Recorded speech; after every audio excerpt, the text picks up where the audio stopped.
여러분, 오늘 저는 설교의 제목과 연관된 아주 직접적인 질문을 여러분께 드리면서 말씀을 시작하려고 합니다. 여러분은 삶의 자리에서 하나님께 예배자로 살아가고 계십니까? 아멘 소리가 군데군데 나오는 것 같기도 하고 자신 있게 답을 못 하시는 것 같기도 합니다. 한 번 더 제가 여쭙겠습니다. 여러분은 여러분의 삶의 자리에서 하나님께 예배자로 살아가고 계십니까? 제가 이 질문을 조금 더 구체적으로 바꾸어서 다시 한번 여러분께 여쭈어 보겠습니다. 여러분은 지금 이 시간, 이 자리, 그러니까 주일 오전 8시 또는 오전 11시에 유니온 교회 예배센터에서 또는 온라인으로 드려지는 이 예배 시공간뿐만 아니라 이 예배를 마치고 여러분 각자의 삶의 자리로 나아가셨을 때에도 동일하게 예배자로 살아가고 계십니까? 오늘날 많은 교회와 그리스도인들이 세상과 또 비기독교인들로부터 많은 비난과 지책을 받습니다. 2020년에 기독교 윤리 실천 운동이라는 기관에서 실시했던 한국교회 사회적 신뢰도에 대한 여론조사 결과에 따르면 일반 국민 5명 중에 오직 1명만이 교회, 개신교를 신뢰한다고 이야기했다고 합니다. 그런데 그 신뢰하지 못하는 이유를 살펴보면 첫째는 바로 저와 같은 목회자의 말과 행동에 믿음이 가지 않는다는 것이고, 둘째는 기독교인의 말과 행동에 믿음이 가지 않는다는 것입니다. 이외에도 교회가 세상과 잘 소통하지 않고 사회 문제 해결 및 또 사회 통합에 기여하지 않아서 교회를 신뢰하지 못한다라고 이야기합니다. 결국 교회와 그리스도인들이 세상 사람들로부터 신뢰를 얻지 못하고 도리어 비난을 받는 주된 원인은 바로 교회에서의 모습과 실제적인 삶에서의 모습이 너무나 다르기 때문에 우리가 가진 복음이 힘을 잃어버린 것입니다. 그래서 비기독교인들이 우리 그리스도인들을 향하여 이렇게 말하죠. 너나 잘하세요. 여러분, 이런 현상과 관련해서 제가 한국에서 살 때 경험했던 일화를 하나 소개해 드리려고 합니다. 어느 날 제가 동네 마트에 갈 일이 있어서 주차장에 진입을 하고 있는데, 저 멀리 마트 출입구 근처에 차 한 대가 비상 깜빡이를 깜빡깜빡 켠 상태로 서 있고, 마트 직원으로 보이는 몇 사람이 그 차 앞에서 그 차 주인으로 보이는 그분과 뭔가 언쟁을 벌이고 있는 것 같았습니다.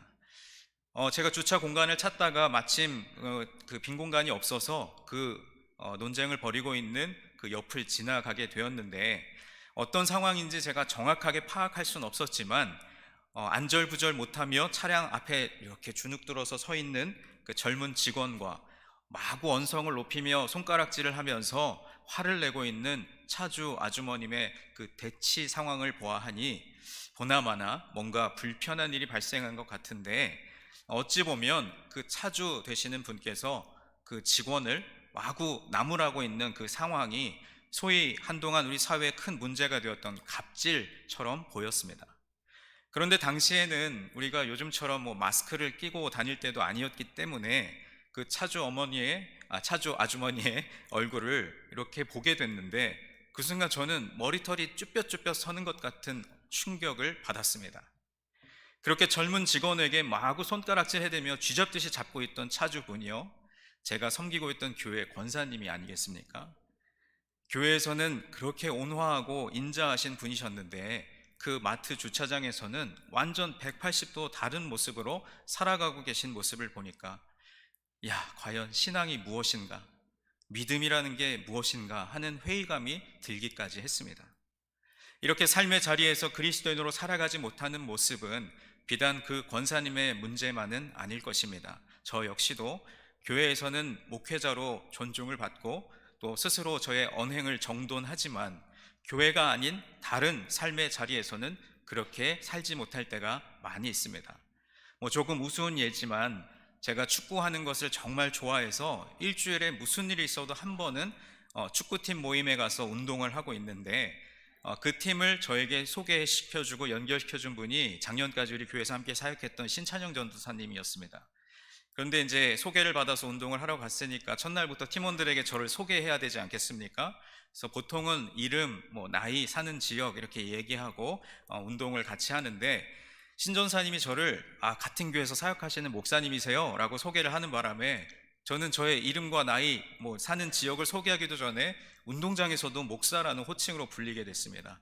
어찌 보면 당연한 일이겠지만 축구라는 운동이 여러분 아시다시피 때로는 거칠게 몸을 부딪히기도 하고 또 승부욕이 발동하면 혈기를 부릴 때도 있는데, 제가 공만 잡으면 야야 목사님 잡아, 목사님 막아, 목사님 태클해 막 이러니까 저도 모르게 자꾸 체면을 차리게 되고 가서 한 대 부딪히고 싶은데 어떨 때는 스트레스를 풀려고 운동하러 갔다가 스트레스가 더 쌓여서 돌아오는 경우도 있습니다. 여러분 어떠십니까? 오늘은 주일을 맞아서 단정한 옷차림과 정돈된 모습으로 교회에 나오셨고 또 점잖게 앉아서 예배드리고 계시지만, 이제 이곳을 나가서 세상 속에서 또 여러분의 삶의 자리에서도 참된 예배자로 살아가고 계십니까?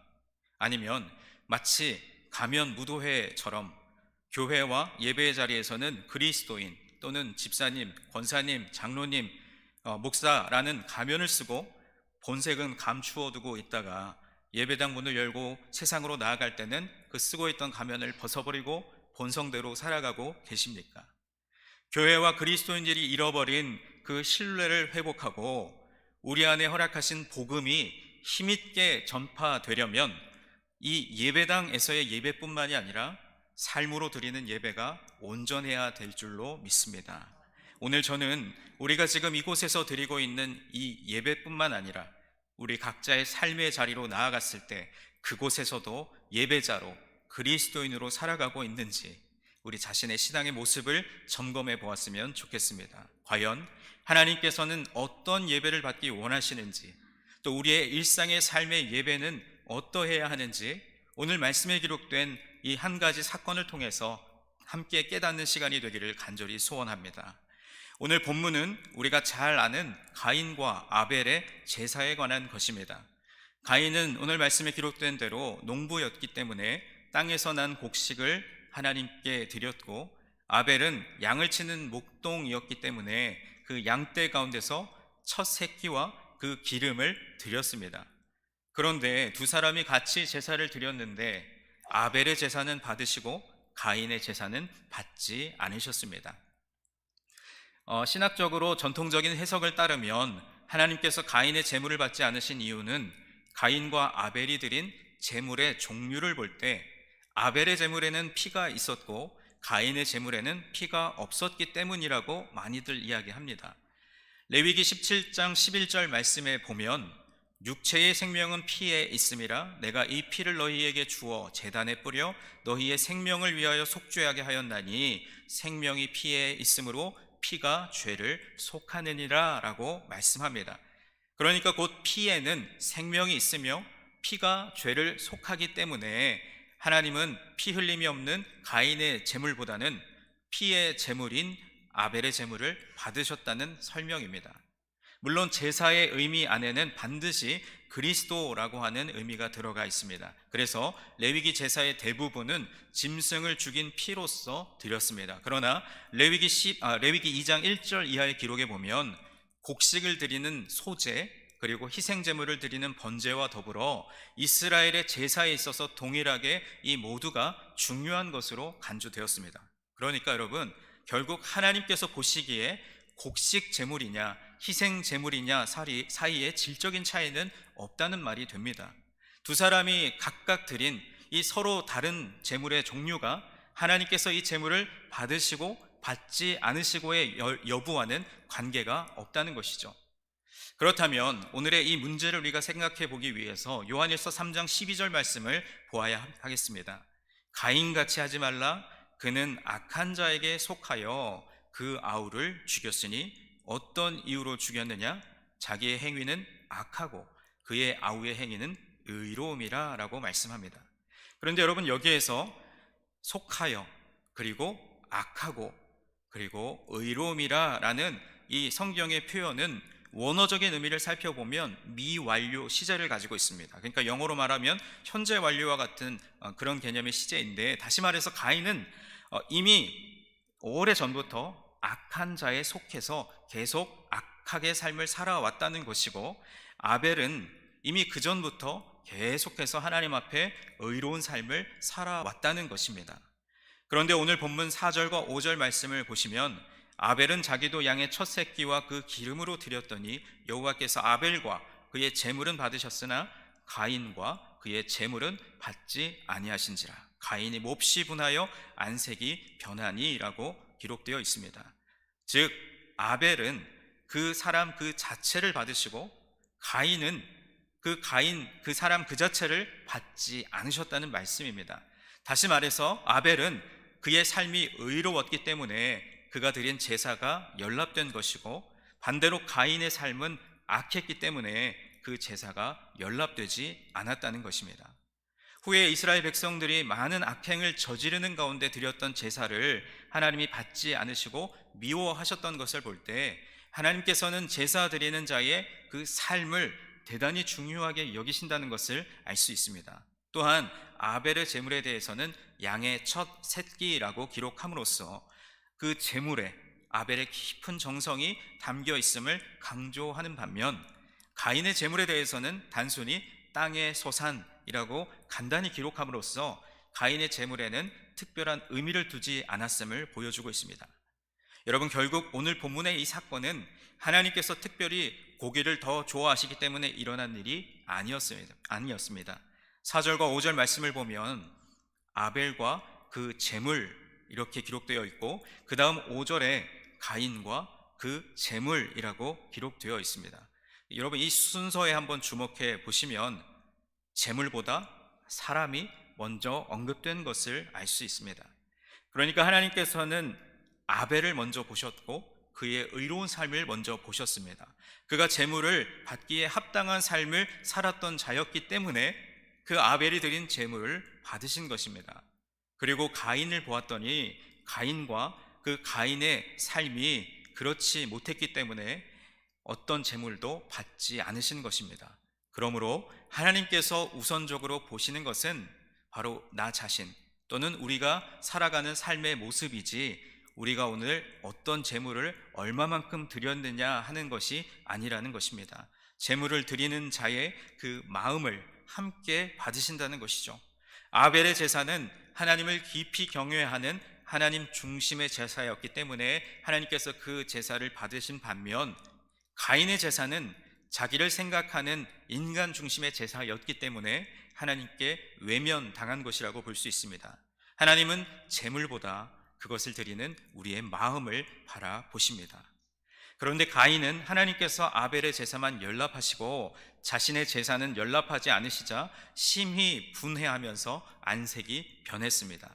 가인은 하나님께서 자기의 제사를 받아주시지 않은 데 대해서 스스로 자기의 모습을 돌아보고 거짓된 제사를 드렸던 자기의 잘못을 회개해야 했음에도 불구하고 도리어 마음의 분노를 일으켜서 하나님을 원망하고 끝내 동생에 대한 시기심을 불태우며 그를 죽이기까지 한 것이죠. 이런 시기심이 극에 달해서 오늘 본문 이후에 이어지는 8절 말씀을 보면 동생 아벨을 살해하기까지에 이르렀습니다. 특히 하나님께서는 시기심으로 인해 이성을 잃어버린 가인에게 죄가 문 앞에 엎드려 있다라고 말씀하심으로써 죄가 마치 먹이를 덮치려고 기회를 엿보고 있는 맹수와 같이 우리를 해치려고 호시탐탐 기회를 노리고 있음을 경고하셨습니다. 오늘 본문 7절 말씀을 다시 한번 보시겠습니다. 네가 선을 행하면 어찌 낯을 들지 못하겠느냐? 선을 행하지 아니하면 죄가 문에 엎드려 있느니라. 죄가 너를 원하나 너는 죄를 다스릴지니라 라고 말씀합니다. 여러분, 이 말씀에서 핵심 문장은요, 맨 윗줄 네가 선을 행하면 어찌 낯을 들지 못하겠느냐라는 이 말씀입니다. 하나님은 일상의 모습을 주목하고 계시는 것입니다. 예배 때의 모습이 아니라 예배 이전과 이후의 삶의 모습을 먼저 보시는 것이죠. 예배는 가시적으로 눈에 보이는 성소 또는 예배당에 가서야만 시작되는 것이 아닙니다. 이미 저와 여러분의 일상의 삶에서 예배를 드리고 있는 것이죠.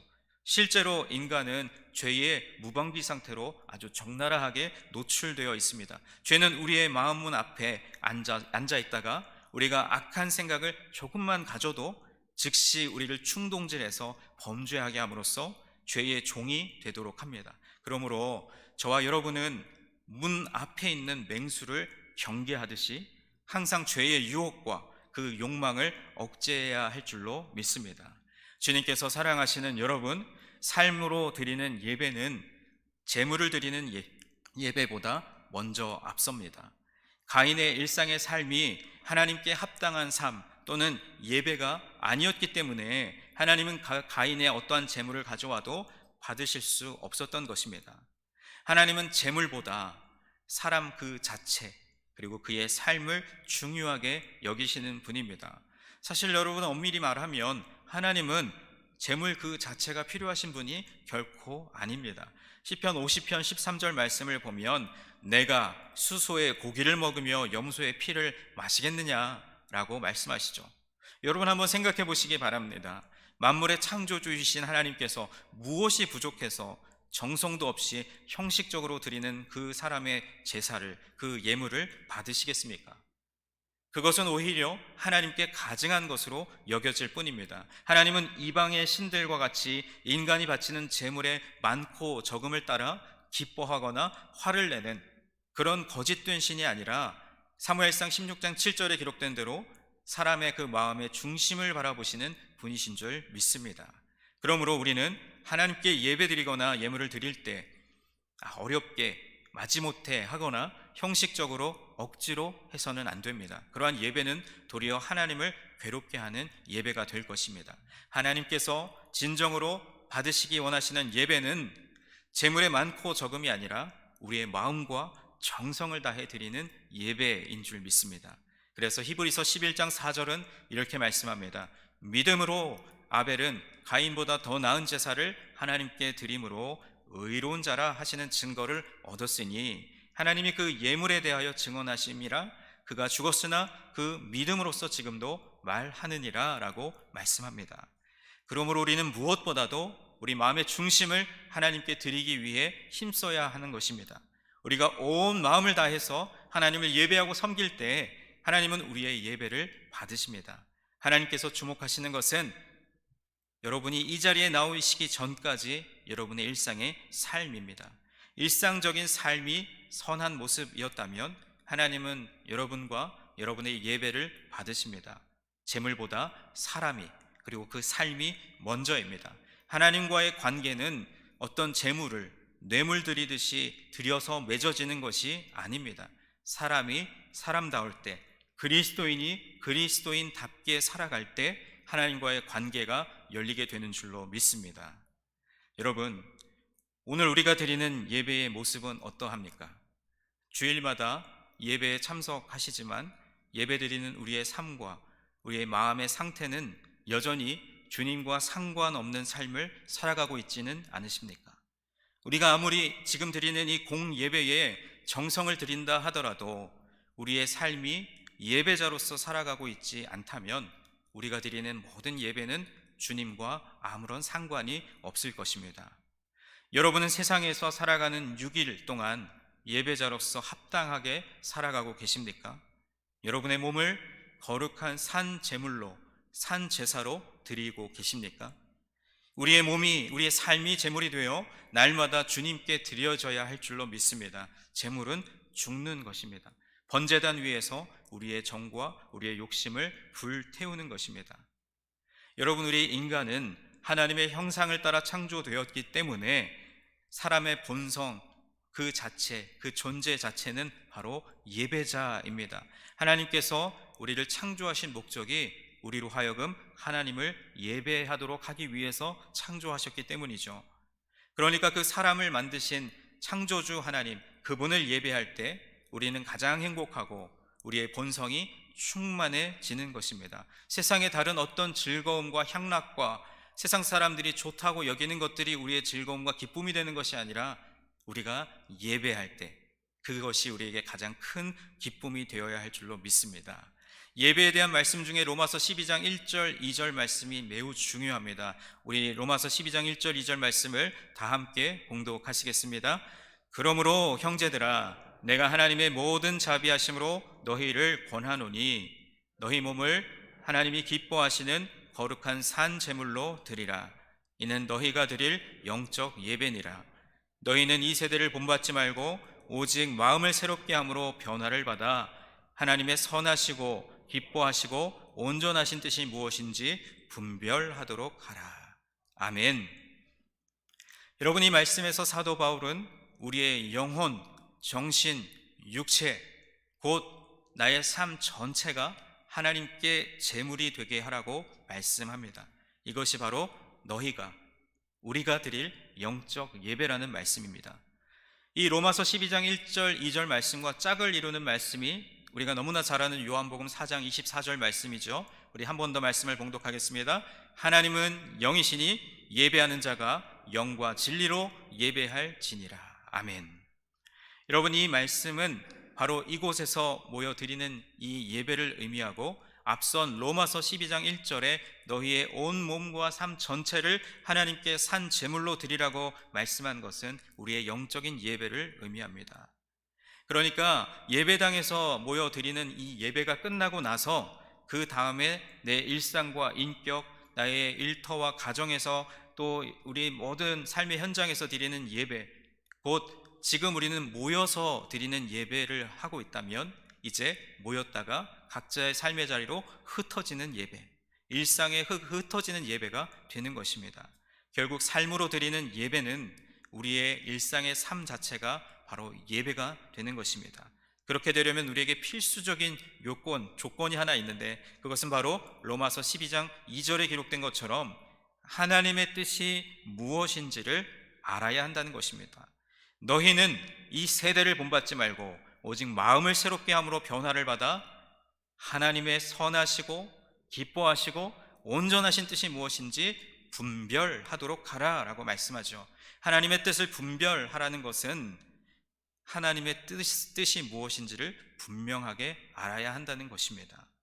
그렇다면 더 실제적으로 그 하나님의 뜻을 분별할 수 있는 시간 또는 공간은 어디일까요? 어디에선가부터 하나님의 뜻을 배우고 체험해야 하지 않겠습니까? 바로 우리는 그곳을 가리켜서 교회 공동체라고 합니다. 교회 공동체에서 하나님의 뜻을 배우지 않은 사람은 당연하게도 각자의 삶에서도 예배를 드릴 수 없습니다. 우리말에 그런 표현이 있지 않습니까? 안에서 새는 바가지, 밖에서는 안 셀까. 그러니까 교회 생활에서 배우지 않은 사람은요, 절대로 일상의 삶에서도 그리스도인답게 생활하지 못합니다. 교회에서 고집스러운 부분이 깎여지고 다듬어져야 합니다.